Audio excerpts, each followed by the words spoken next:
Ako si Major Vicente J. Tolentino. Ako ang deputy ni General Madela sa kasalukuyan sa Law Enforcement Department.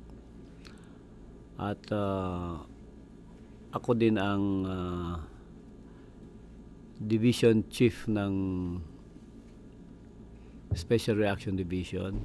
Under sa akin ng dalawang branches, yung K9 branch at saka yung special, the Forest Ranger branch, at ganun din ang SBMA Disaster Risk Reduction Management Committee. Ako ang Disaster Risk Reduction and Management Officer ng SBMA. Mga naalala ko tungkol sa pag-establish ng SBMA, as early as 1992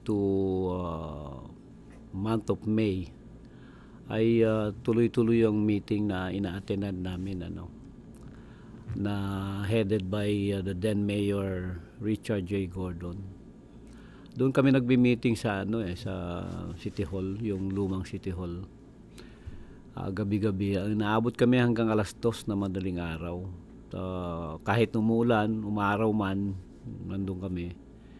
Naalala ko nga akong tagahatid kay Miss Julie Reyes noon, doon sa Mercurio. Ang taas-taas yung naawa ako kasi doon sa kanya dahil siyempre babae, tapos akyat siya doon ang taas ng Mercurio So hinahatid ko bago ako umuwi. Then nung nagsimula na ang pag volunteer namin, August yun, August. Sabi sa akin ni Mayor Gordon noon, pwede ka ba mag-resign? Parang hindi ko alam, out of nowhere yung question niya na nagulat ako pero sabi ko, yes sir, yung nagulat din siguro yung sagot ko, yes sir. Oo, kasi kailangan ko ng sabi niya, ng security coordinator sa US facility, sabi niya. At ikaw ang magkikipag-coordinate sa kanila at saka sa atin, sabi niya. Kasi kung nandiyan ka pa, hindi ka pwede pwede maging coordinator, sabi niya. Okay, sige sir. Nag-resign ako. So, yung mga kasama ko nandun sa QB na nailipat sila doon kasi kumbaga nagsimula na yung phasing ng first phase ng pag-pull out ng mga militar dito, yung US military base. So, ang nangyari, nagsimula na kami dito. We had about 24 volunteers noon, 24 volunteers na hindi ko matandaan yung building dito sa TPU area.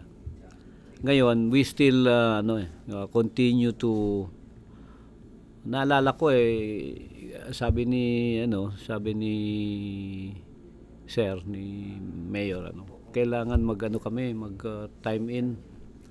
So natutuwa kami, magta-time in na raw, Sabi na, bakit may sweldo na? Wala pa, sabi, pero mag-time in kayo. So nagbabandiklak kami noon. So hanggang sa, hindi ko matandaan kung kailan kami lumipat dito sa building 229, Noon nandun na kami sa 229, konti pa rin kami, yung original 24, So nung dumating kami diyan, minsan sabi ni Mayor Gordon, sabi niya, hindi ko kayo nakikita. Lahat kayo, lipat kayo dito sa taas, gamitin ninyo mga rooms dito. Nagkakanya-kanyang room kayo diyan sa baba, sabi niya, hindi ko kayo nakikita Di nangyari, sir, kami kasi in charge kami sa security, doon kami sa baba. Kaya yung library na yan, doon kami. Sige, kayo doon sa baba, pero ito lahat sila dito sa taas, sabi niya. So sa taas sila, Then nagsimula kami yung yung recruitment ng mga tao, no, para sa law enforcement department. At pero bago doon, sabi niya, the moment na yung first day na mag-take over ang SBMA, November yun eh. Sabi niya, I don't want to see any military at the gate, sabi niya. Kailangan lahat yan eh, ano na yan, kumbaga ang tawag doon yung sa law enforcement department na sila yung magmaman. Ngayon, sabi niya, magano ka, plano ka ng, o mag-design ka ng uniform. Gusto ko dalawa, yung blue black isa at saka yung puti, sabi niya. Okay, wala naman siyang binigay na pera. Ayun ang problema ko eh. Sabi ko, sige sir, yes sir pa rin. Punta ako doon, nagpatahi, tapos may pera ko galing sa nag-resign kasi ako sa separation pay, meron ako. So pag sir, ito sir. Oh, yan. Sabi niya, may mga bisita siya noon eh, doon sa O Club, sabi niya. Yan, ito ang pulis ko, sabi niya nung doon sa mga bisita niya eh. Yan, patahi ka pa, yung isa, yung puti, sabi niya, patahin na naman ako. Dalawang uniforme na meron pang dito, yung tawag doon. Kapag hindi marunong English, pula. Tapos pagka blue, magaling English yan, sabi niya, para identified ka agad. So sa training, naalala ko, there was a time when we had, I think that was the second batch, na sobrang dami ng training, mga trainees. I think it's about 100. So ginamit namin itong dati ang tawag diyan Glory Hall di ba? Yung subak na yan. So in the afternoon during the ang tawag dito graduation nila. Ang ganda ng setup namin eh. Sabi nung isa sa mga instructor sa amin, si Lieutenant Saplala, pagpasok ni Chairman Gordon, ni Mayor, yung yung nagtatap yung paa, dun dun tak, dun dun, ayun parang yung we will rock you. Ang galing eh. Papasok siya, nakakatayo ng balahibo. Nung umakyat na siya sa sa entablado, nung nagtatawag na ng mga pangalan, ng receiving of certificates, may sumaludo ng kaliwa. Hindi nagtawanan ngayon yung mga yung mga kamag-anak nila, kasi sumasaludong kaliwa. Napikon ito si si Chairman Gordon. Tinigil niya yung graduation. Pinalabas kami lahat. Pagdating doon, alas 4 ang di ba, alas 4 yung graduation. Alas 5 yata siya dumating noon. Tapos alas 11 na ng gabi, nagmamarsya pa kami doon. Pabalik-balik. Bakit? Parating mali eh. Kasi hawak niya yung isang platoon. Mali yung cadence niya, yung pagbibigay niya ng yung command. Kaya doon sa to the rear march, dapat sa right lagi yung to the rear march. Hindi, to the rear march, dito sa kaliwa niya kinukuha. Kaya mali-mali, nagkakabanggaan yung mga tao. So, as you were, parang yung as you were niya eh. Alas 11 ng gabi, pambihira o graduation. Hindi sila gumraduate yung second batch. So, hindi pa natapos noon. Nauwi na kami, pero kinabukasan, lahat, sabi niya, kasi mga hilaw ito, hilaw. Kailangan ulitin yan, sabi niya. Tuloy raw yung hindi gagraduate yan. Kinabukasan, lahat ng mga trainees binigyan ng trash bag. Nag-ikot siya na bulot ng basura. Kala mo tapos na. Sige, pulot ka ng basura, wala kay sayos.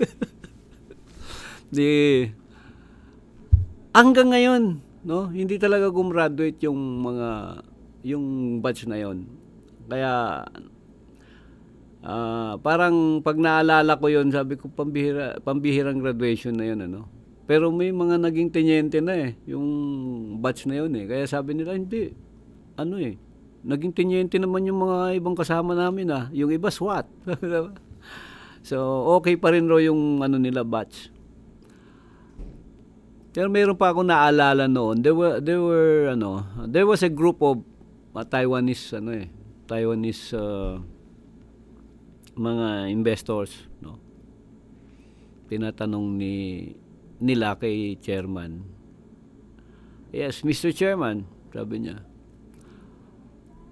If we are going to do business in Subic, sabi niya, will there be no strike? Nakulat din kami dun sa tanong nun Dahil siyempre mabigat yun. Sasabihin niya no strike, Bigla niya sinagot. Do you see those people behind you? Sabi niya. Ganun ang sagot ni Chairman Gordon. Titinginan sa likod yung mga Taiwanese. Nandun kami, mga volunteers. These people are all volunteers, sabi niya. They are not getting paid, but there is no strike. Palakpakan sila. Pambiyo. Grabe yung mga na yun, parang impromptu yung mga sagot niya, Totoo naman di ba? Wala naman kaming sweldo ron bakit may strike ba? Wala nga So kasi lagi niyang sinasabi ni Sir noon, maliit pa lang yung biik, sabi niya yung baboy, biik pa lang, sabi niya. Huwag niyong katayin, 'di ba? Kung nagsisimula pa lang yung nagsisimula pa lang SBMA. Huwag kayo masyadong hot tungkol diyan sa mga strike na 'yan, sabi niya. Hindi naman ako pro ako kaya nga ginagawa natin ito para meron tayong hanapbuhay ng mga tao, di ba? Sabi niya. Marami pang mga pangyayari dito sa SBMA. Like for example, yung mga hindi ko makalimutan. When I was assigned as the detachment commander sa Kalayaan, kasi assign ako doon, ako ang SWAT commander, tapos ako pa ang detachment commander ng Kalayaan. Meron siyang sinita doon sa nagagalit siya dahil yung SWAT bakit natutulog 24 hours nga yung duty ng SWAT hindi na matutulog kaya merong rotation, di ba? So hindi niya alam yon, pumunta doon. Bakit natutulog kayo? Sabi niya doon sa mga tropa. Din lumabas isa-isa. Ikaw, anong pangalan mo? Ko, sir. Ikaw, T, sir. So lahat sila puro yung pangalan nila. Puro mga foreigner yung kayo, mga investor? Sabi niya. Hindi, sir, sabi niya. Tapos yung mga apelido nyo puro mga apelidong insect, sabi niya. Bakit nga kayo natutulog? Tinanong in-explain nga sa kanila. Sir, kasi meron kaming 24 hours ang duty namin. So, meron kaming oras na naka-assign na ginawa ni Captain Tolentino ako noon na ginawang schedule kami na rotation kami pag may papahinga, merong nagpapatrol, So sabi na, ganun ba? Siya yung si Chairman Gordon noon, parang militar yung dating niya pero marami kaming natutunan sa kanya dahil parang yung pag nakita mo yung leader mo sobrang masigasig ka rin. 'Di ba? Halos hindi natutulog, ganun ka rin. Kaya nga sinasabi ng mga mayor noon, ano ba yung chairman ninyo? Bakit hindi natutulog yan? Yung katuwiran kasi niya, yung mga kausap natin sa ibang bansa, gabi sa atin, sa kanila araw. So tayo nangangailangan sa kanila, kaya tayo magtitiis, tatawagan natin sila, di ba? Yung mga transaksyon natin. O tama naman siya, no? Another thing na naalala ko dito yung magpaparada. May parade tayo, naalala nyo na pinahandaan niya yung lahat ng mga patrol vehicle ng law enforcement department. At papintura niya kasi kinuha dito sa may yung sa yard na diyan binili yun eh. Iba-ibang kulay. So pinakulayan niya blue and white. Kaya naalala ko, nagawa naman dahil during the parade, 'di ba? Ayun yung picture na yan. During the parade, basa pa yung pintura eh. Pumarada, ang dami oh.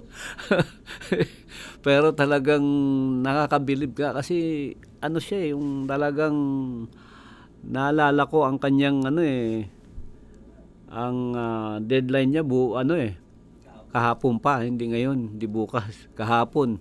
Lagi kahapon, yes. Hindi ko alam kung paano niya na i-motivate itong mga tao na mag-duty ng ano, 'di ba? Because he really emphasized the need for each of or every Filipino to protect this place, ano? Kasi sabi nga niya sa atin 'to eh. Sino magbabantay dito, 'di ba? Kung hindi tayo magbabantay. I'm not going to do it, who will do it, no? Lagi ganun eh. High regards kami sa kanya lagi, no? Yung sa law enforcement. Lagi niyang ipinagmamalaki yan. At lagi niyang pinagmamalaki at parang sinasabi nga niya walang imposible sa kanya doon sa kasi may mga na-recruit dyan, yung, lalo na yung mga American. Gusto niya lahat sa ulado yung 12 general orders. Actually 11 lang yan eh. Yun yung talagang international yung 11 general orders. Ginawa niyang 12. We see to it that our patrol sergeant goes around at tinatanong niya lagi dun sa mga LED kung saan siya naka-duty. I-recite nila yan kasi baka makajempo siya yung nakausap. Tapos hindi alam, 'di ba? O recite yung i-recite mo yung 12 general orders. Sir, pwede ba push up na lang, sabi niya. Ibig sabihin kasi pagka sa akin, pag hindi mo na recite 'yon, mag-push up ka. Siya shortcut na, sabi niya, sir, push up na lang ako kasi hindi niya alam. Pero hindi pa rin natigil si Chairman Gordon noon, kundi sabi niya, hindi imposible yan. Kaya pagka whenever na merong mga activities, halimbawa, nasa stage ipagmamalaki niya yung mga LED, di ba? Yan, alam nila yan. Merong 12 general orders, alam nila yan. Kaya yung mga hindi marunong doon sa likod pupunta. Lalo yung SWAT. Ba't andun kayo sa likod lahat? Alam niya na siguro yun. Ito hindi niya alam to. No? Kaya yung mga marunong, doon namin itatapat sa harap. Kaya pag tinuro niya, alam niya yung Tagalog o English. 12 general orders, alam niya. Grabe, ano? So ngayon, we have to cherish it, kaya lately mayroon kaming na-form na seniors club, na sinabi ko nga sa kanila na kung nagpapasalamat ako dahil na nakita nila yung mga seniors, and I'm one of them, sabi ko dahil without these seniors walang SBMA, no? Kasi yan yung mga bata noon na ginamit na. Kaya sabi ko dapat lang siguro na mabigyan ng pansin dito sa mga matanda na ito. Dahil this is something to parang replicate, no, ng mga kabataan na instead na kung saan napunta ay pero marami ring kabataan noon talaga na tumulong dito. Maraming kabataan. And basta nailista yung pangalan mo, nandun yung pangalan mo sa Volunteers Park. Nandun nakakatuwa kasi buhay ka pa, nakita mo na yung pinaka-monumento mo doon na nakalagay. Kaya naipakita ko nga doon sa mga apo, ayan, pangalan ko. Uy, talaga, di ba? So, And I'm proud to be one of the volunteers na naging instrument din ako dito sa pagtayo nitong Subic Bay Freeport Zone.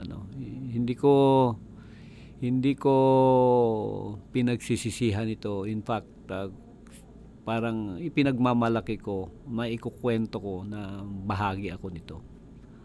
And especially dito sa LED, walang pwedeng magsabi dito na nauna ako sa akin.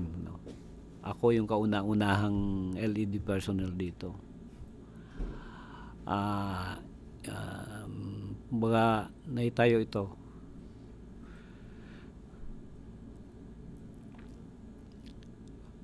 Yung hirap,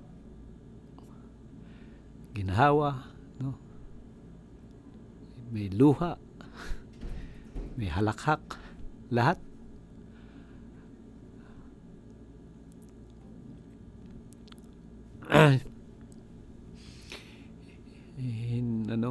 Hindi na kami umuwi. 24/7 kami dito.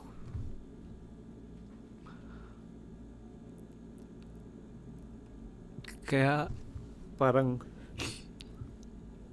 pag may dumadating dito, yung nagpayaman lang, diba? Yung dumating dito, tuturuan ka, gagawin mo ito, ganito. Ba, miisip ko, wala naman itong mga ito dito. Noon kami lang, di ba? Kung tinayo ito. Marami ng dito, yung come and go lang pa, mayaman na tapos umalis, mayaman. Dumating dito, mahirap. So, sabi ko, pero hindi naman ako nainggit sa kanila. Ang ko lang, sayang. Di ba? Sayang yung bang na-instill natin doon sa mga tao dito noon na kahit isang tawag dito, yung hanger, hindi mo mailabas. Di ba? Kasi ayaw nating magalaw yung mga gamit dito na iniwan ng kano. So, sana manatili yun, no? Yung we are going to bring back the glory of what we had before. And siyempre sa kabataan, sabi nga, magsisimula ulit yan, no? Sa kabataan. And pasalamat ako sa inyo na ginawa nyo to. So, medyo naging emotional ako. Thank you. But thank you.